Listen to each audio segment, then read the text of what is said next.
எல்லாருக்கும் வணக்கம். தமிழக அரசு தொடர்ந்து நீதிமன்ற அவமதிப்பை செய்து கொண்டு இருக்கிறது.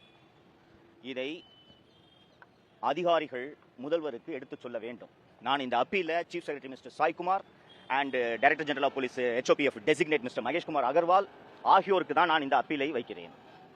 ஒரு சில நாட்களுக்கு முன்பாக 2 நீதிபதிகளை கொண்ட சென்னை உயர்நீதிமன்ற அமர்வு மிக கடுமையான கண்டனங்களை கூடுதல் டிஜிபி திரு அருண் அவர்கள் மீது பிறப்பித்தது. இது போன்ற கடுமையான கண்டனத்திற்கு எந்த அதிகாரியாவது சமீப கால வரலாற்றில் ஆளாகி இருப்பாரா என்றால் சந்தேகமே. மிக கடுமையான கண்டனங்கள்.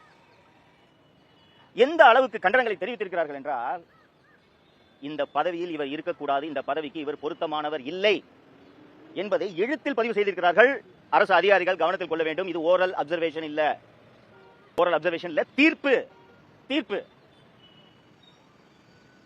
இப்படி தெளிவாக தீர்ப்பை எழுதிய பிறகும், அந்த தீர்ப்பு வெளியாகி கிட்டத்தட்ட 4 நாட்கள் ஆன பிறகும் திரு அருண் அவர்களை மாற்றாமல் லஞ்ச ஒழிப்பு துறையிலே வைத்திருப்பது நேரடியான நீதிமன்ற அவமதிப்பு.